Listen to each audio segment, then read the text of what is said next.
Dans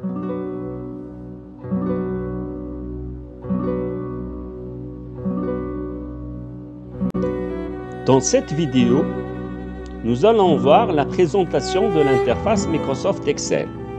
Pour cela, je clique sur le bouton Démarrer et dans le menu Programme, je cherche le groupe Microsoft Office.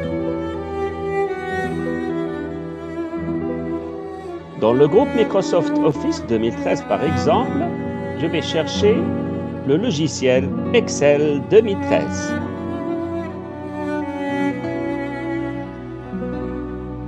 Excel démarre. Il nous offre à choisir parmi un nouveau classeur ou bien d'autres options. Je choisis nouveau classeur. En fin de compte, voici l'interface Excel avec la barre de titre qui contient le titre par défaut classeur 1. Le fichier d'Excel est un classeur. Un classeur est un ensemble de feuilles. Il présente devant vous la feuille 1 et il vous permet d'ajouter autant de feuilles que vous voulez. L'interface se présente avec ce qu'on appelle la barre des menus, tout à fait en haut, le menu Accueil, Insertion, Mise en page, le menu des formules, traitement des données, révision et les options d'affichage. Par défaut, c'est le menu Accueil qui nous accueille. Ces menus contiennent des boutons des plus importantes commandes. C'est ce qu'on appelle le tableau de bord. Et puis, chaque menu peut ouvrir des options, telles que la boîte de dialogue du menu format cellule, ou bien le format des alignements des cellules, ou bien la gestion des nombres et des types de nombres. En dessous de la barre des menus, nous trouvons ce qu'on appelle la barre de formules.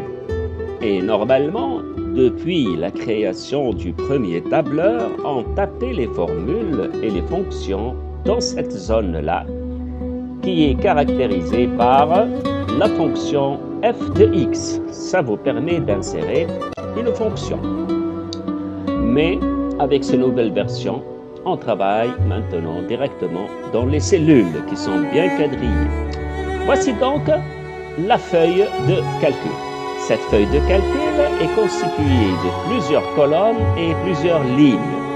Les lignes sont numérotées 1, 2, 3 jusqu'à un certain nombre et les colonnes sont numérotées par l'ordre alphabétique A, B, C, D jusqu'à, nous allons voir à quelle limite. Ici, vous allez justement avoir ce qu'on appelle la zone là où il y a l'adresse de la cellule. Par exemple, maintenant, c'est inscrit C10. Eh bien, C10, c'est justement l'adresse de la cellule C, la colonne C, à la ligne 10. Normalement, lorsque je démarre mon logiciel, j'aurai mon curseur sur la première cellule de la colonne A et de la ligne 1. Ici donc, nous avons l'onglet qui présente la feuille 1. Si jamais je veux ajouter une autre feuille, je n'ai qu'à cliquer sur ce petit bouton Nouvelle feuille. Et voilà, mon classeur maintenant contient 2 feuilles. Et je peux justement présenter autant de feuilles que je veux.